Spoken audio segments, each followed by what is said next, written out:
നിലമ്പൂർ എംഎൽഎയുടെ സ്വജനപക്ഷപാതത്തിനും സത്യപ്രതിജ്ഞാ ലംഘനത്തിനുമെതിരെ LDF പ്രതിഷേധ സഭ സംഘടിപ്പിക്കുമെന്ന് നേതാക്കൾ പറഞ്ഞു. ഈ മാസം 14 വൈകിട്ട് 5 മണിക്ക് നിലമ്പൂരിൽ പ്രതിഷേധം നടത്താനാണ് LDF മുനിസിപ്പൽ കമ്മിറ്റി തീരുമാനം.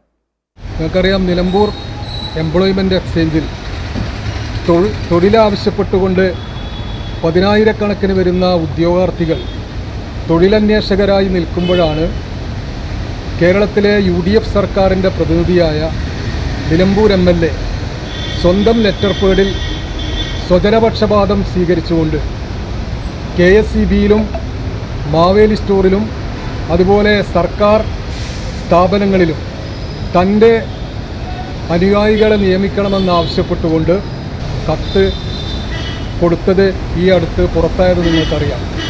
അതുകൊണ്ട് ഈ സ്വജനപക്ഷപാതം അവസാനിപ്പിക്കണമെന്നാവശ്യപ്പെട്ടുകൊണ്ട് LDF മുനിസിപ്പൽ കമ്മിറ്റിയുടെ നേതൃത്വത്തിൽ 14-ാം തീയതി വൈകുന്നേരം 5 മണിക്ക് നിലമ്പൂരിൽ ജോലിക്ക് വേണ്ടി കാത്തിരിക്കുന്ന എംപ്ലോയ്മെൻറ്റിലെ ഉദ്യോഗാർത്ഥികളെ കൂടി പങ്കെടുപ്പിച്ചുകൊണ്ടുള്ള ഒരു പ്രതിഷേധ സംഗമം നിലമ്പൂരിൽ നടത്താൻ LDF മുനിസിപ്പൽ കമ്മിറ്റി തീരുമാനിച്ചിരിക്കുകയാണ്.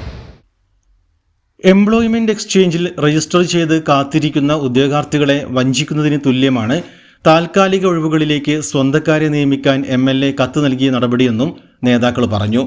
ഉദ്യോഗാർത്ഥികളെ കൂടി ഉൾപ്പെടുത്തിയായിരിക്കും പ്രതിഷേധം.